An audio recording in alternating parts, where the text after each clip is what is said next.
Hi everybody, and thank you for joining us for the third webinar in our series, Securing Assets, a 360-degree Outlook. Now last time we heard from our friends at CPure, an introduction into the world of multi-party computation, threshold cryptography, and keyless wallets. And today we'll be continuing the journey, and we'll be looking at infrastructure security. So cybersecurity, which is beyond managing the private key. Now, today's session will be a keynote with our friends and partners at CYBAVO. So please join me in welcoming Roberto Machado, the Chief Product Officer at CYBAVO, to lead the keynote. And just before we jump into things, a gentle reminder that on the YouTube page in front of you, there is a chat box to the right, which allows interactivity during the session.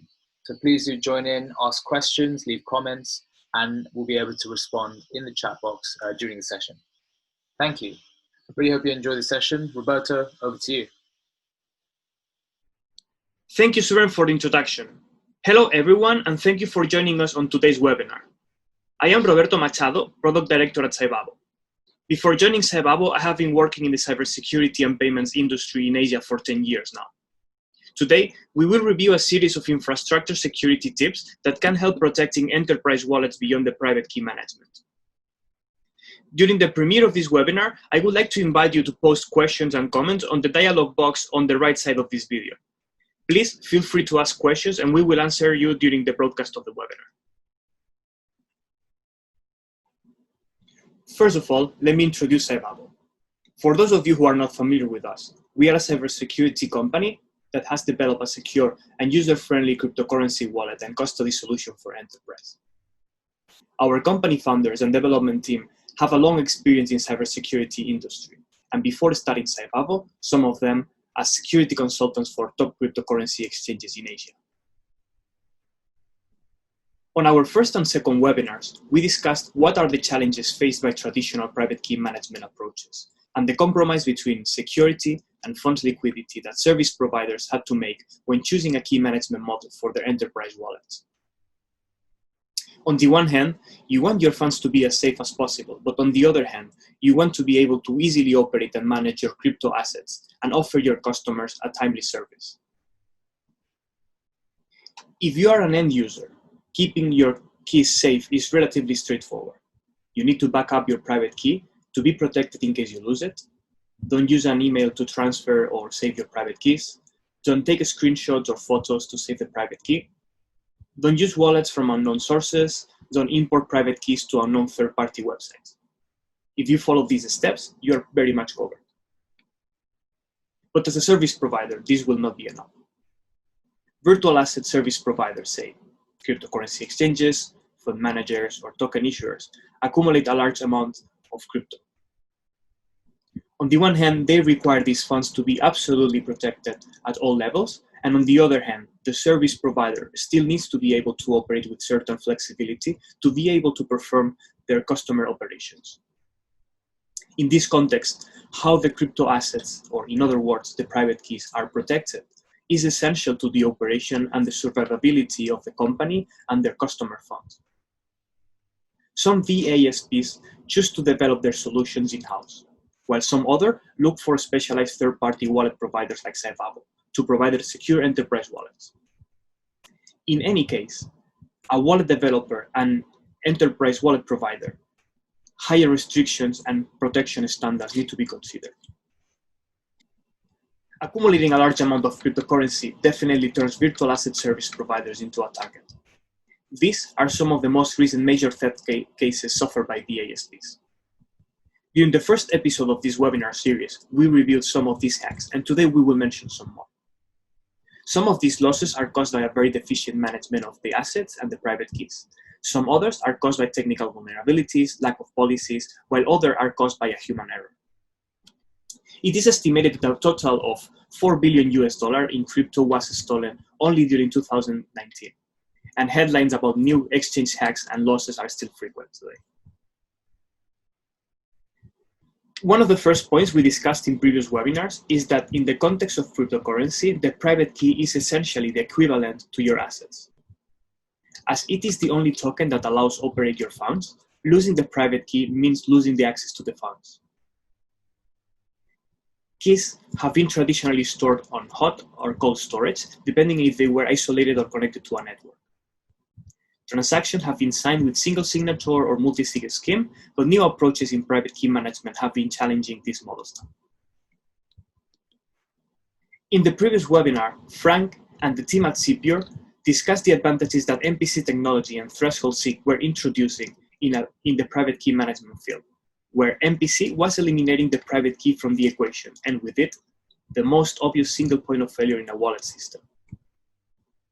We have seen that threshold seek allows wallets to sign a transaction without having to hold the private key ever in the entire wallet lifecycle. This translates to the possibility to offer usability and asset liquidity without having to compromise on security. Our enterprise wallet CYBAVO Vault leverages Cipure's threshold seek technology for the private key management. But beyond that, we have developed a complete enterprise wallet system that adds protection beyond the private key management and addresses security from a holistic approach. As we have seen in the slide of past crypto theft, there are plenty of risk areas that need to be considered when developing an enterprise wallet. But why is this important? Haven't we secured the signature process and eliminated the private key theft risk from the picture already? Well, we can use very robust technologies such as MPC for the private key management to secure the private key management. But if as an attacker, I am able to operate the wallet illicitly with a stolen identity, I might be able to steal and transfer funds to my personal account without having to compromise the signature process at any moment. Today, we will focus on the other elements of a wallet system, and we will analyze some of the risks to which a wallet is exposed, and how to address those risks to prevent vulnerabilities that could lead to asset loss. This non-exhaustive analysis will give a broad vision of all the essential elements that come into play when protecting enterprise digital assets. There is a consideration that needs to be done before starting the wallet development itself, and that is third-party library integration, as it will affect further development stages. Although this issue is already a basic security project in OWASP, third-party libraries integration risk is still a commonly underrated concern in the development of cryptocurrency wallets.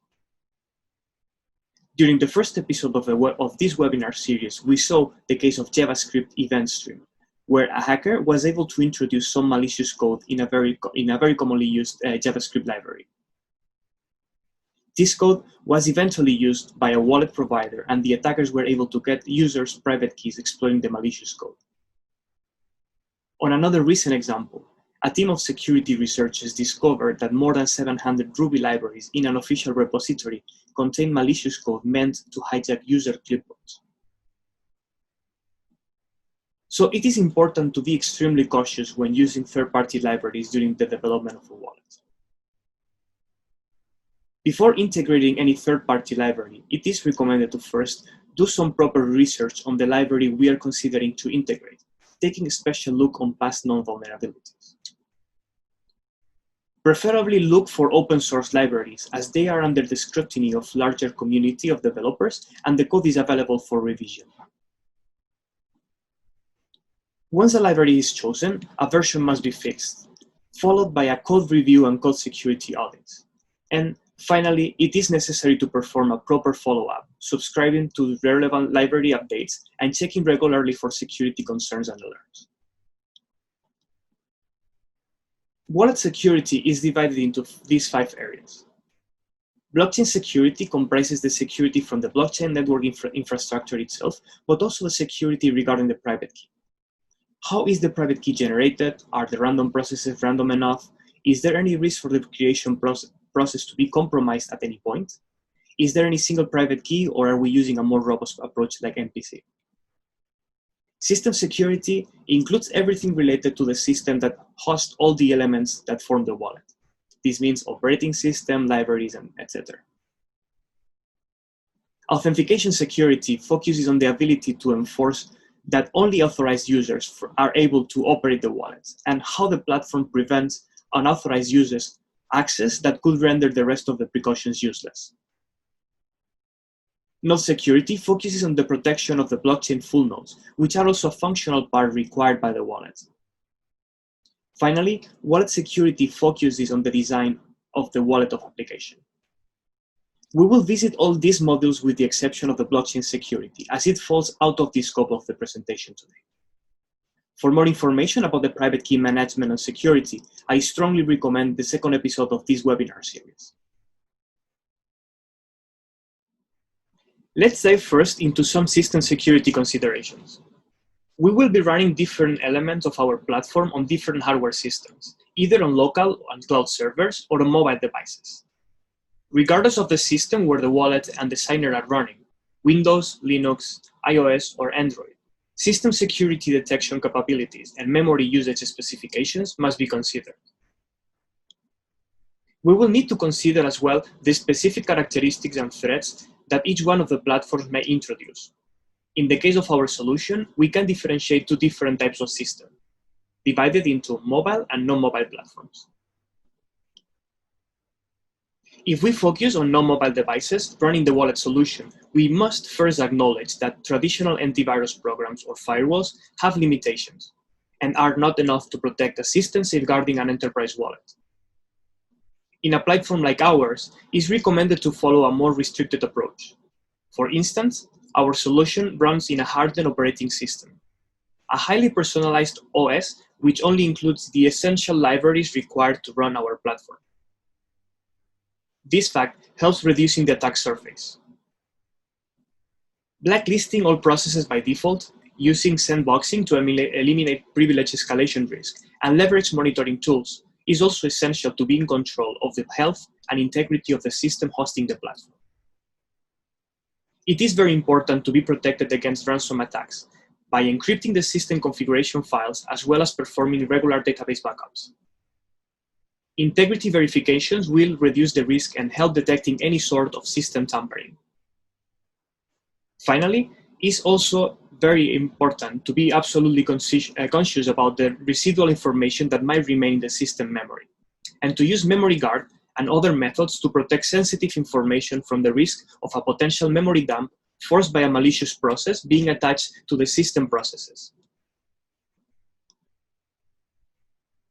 Our enterprise wallet, CYBAVO Vault, uses a mobile app for secure multi-factor authentication at the login and the transaction approval. To ensure that these processes are secured, the mobile application security has also been enforced at different levels.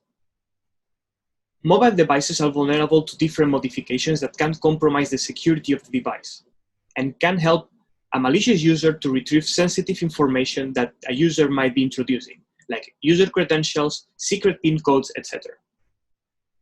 It is for that reason that our app executes an essential security analysis at every startup of the application to help detecting if the mobile device has been compromised in any way.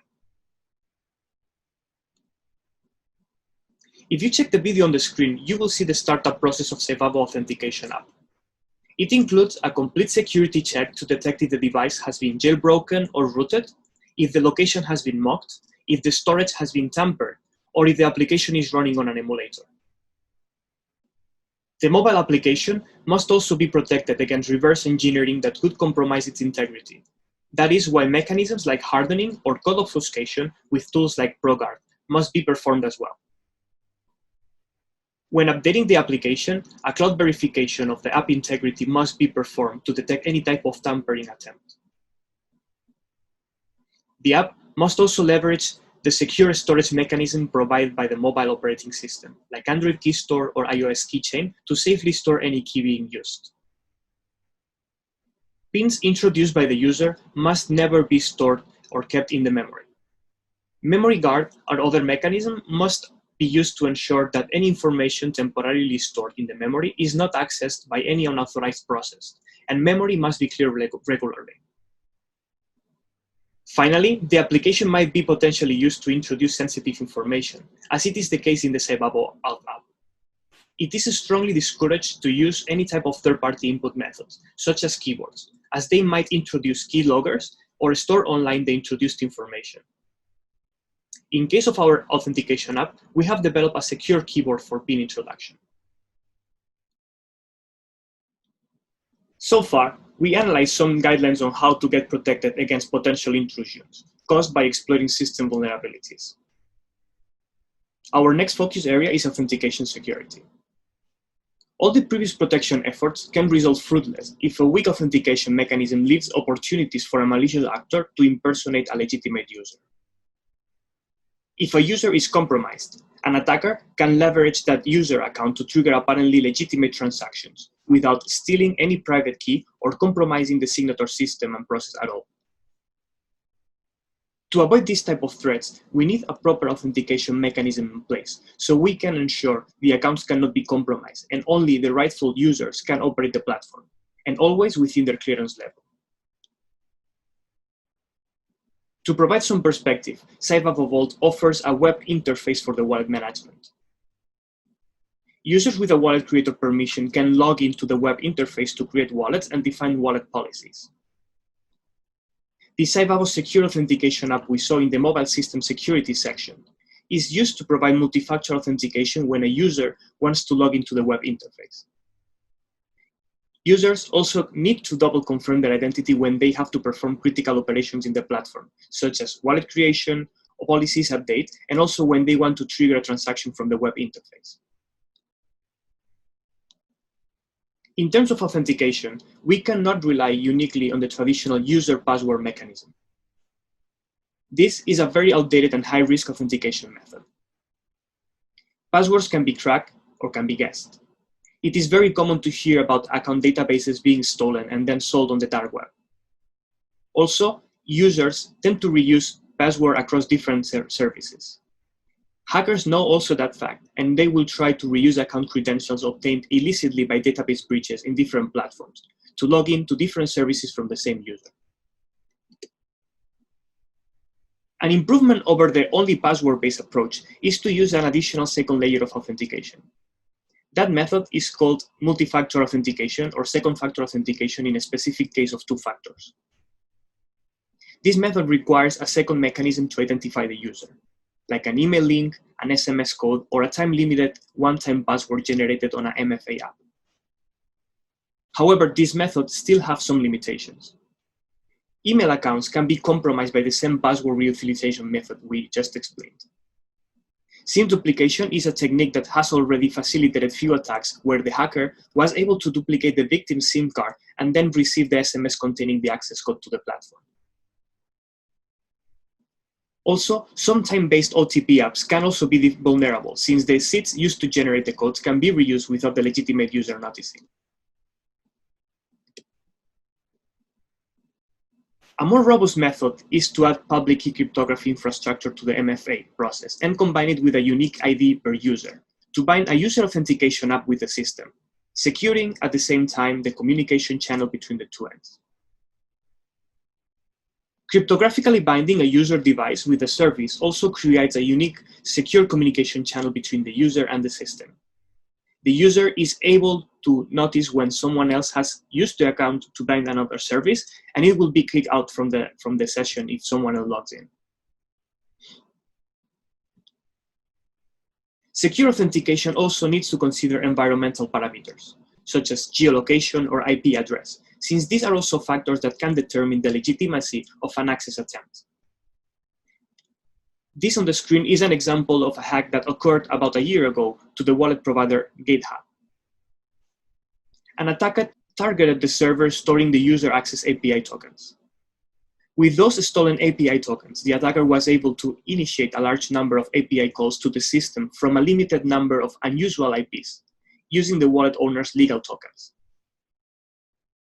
The system recognized the IPs as valid, and the attacker was able to withdraw up to 23 million Ripple, an equivalent to $5 million US.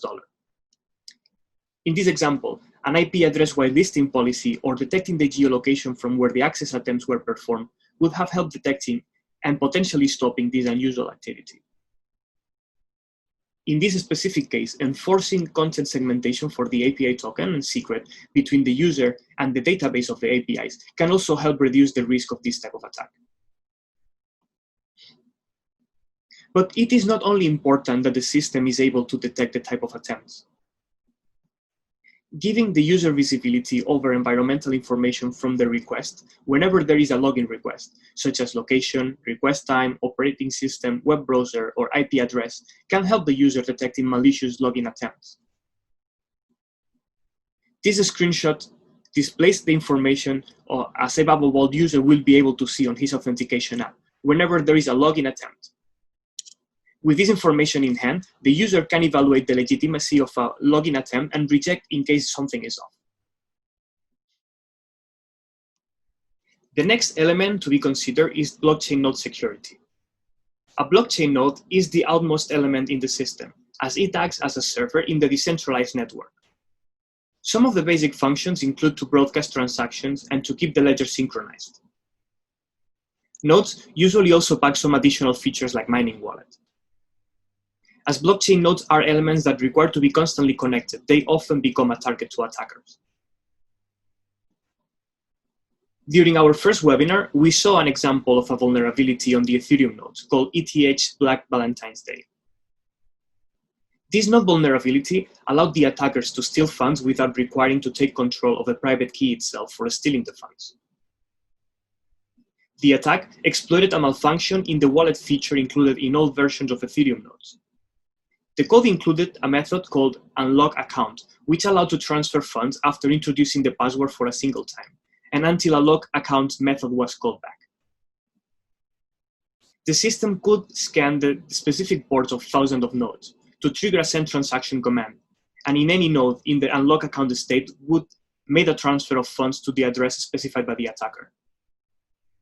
The attackers managed to steal more than 46,000 Ethereum by this method without stealing a single private key. These are different guidelines that can be followed to eliminate unnecessary risk and protect blockchain nodes. The first recommendation is to reduce the attack surface by eliminating the risk associated with functions that are not essential to our wallet system. For example, removing the mining wallet from the node. By eliminating the redundant features, we do not only reduce the attack surface, but we also help to keep high reliability and performance on the node. Establishing IP-based control or access control lists can help reducing the risk of targeted attacks. This is especially useful on private chains, where an access control list can stop malicious nodes from joining their chain. Cluster architecture configurations can also help reducing the risk of the nodes being traced back, and therefore reducing and eliminating the risk of targeted and DDoS attacks. We are now going to focus on the wallet security. The wallet is the element responsible for the user interaction, balance display, policy configuration, as well as for creating unsigned transactions, send them to be signed by the signing machine, and forward the signed transactions to be broadcasted by the secure blockchain node. As we have seen previously in the node security section, the blockchain node is going to be one of the most exposed elements in the system, with regular network communication. Because of that reason, it is recommended to segregate our wallet logic from the blockchain node to reduce the risk of an external intrusion that could be potentially initiated from the blockchain node itself. This is an example of a real attack that affected Electrum wallets back in December 2018. The attackers leveraged the fact that the private key was not separated from the wallet logic. In this large-scale attack, hackers were able to run up to 70% of network with malicious nodes. The attackers would exploit a wallet vulnerability to throw up an update message to the wallet users connected to those malicious nodes. This message would lead users to connect to a malicious site and download the upgrade for their wallet. This upgrade contained malicious code, which could directly give the attackers access to the user's passwords and private keys, information that was accessible directly from the user's wallet. There are different lessons that can be extracted from this previous example, and one of them is the importance of isolating the signing mechanism from the wallet logic. The signing machine is the element responsible for verifying a signature request, coordinating the signature of the original raw transaction and returning the signed transaction. The signing machine can range from very simple mechanism as an offline single key signature to more complex configurations.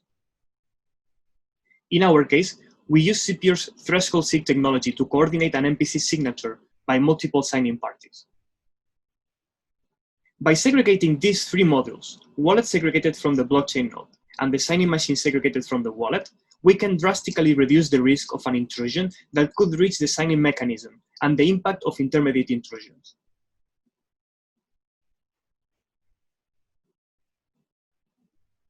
Besides the private key management, a wallet system might also use cryptographic keys for different purposes, like intermediate keys, that also will require to be protected.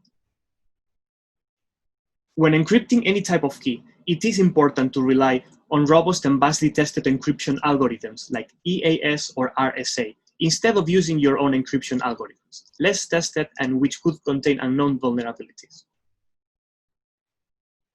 Any keys used internally should never be placed in the code or in any plain text configuration file. We also need to be certain that no code containing any key is ever placed on any cloud system. Currently, there are automated robots that will crawl services like GitHub, searching for keys, account credentials, mnemonic phrases, or any sensitive information related to cryptocurrency wallets. System databases and system configuration files are critical to the integrity of the application, and they should also be encrypted and backed up. By encrypting these files and databases, we can eliminate the risk of tampering, and performing frequent backups can increase the system resilience against ransom attacks.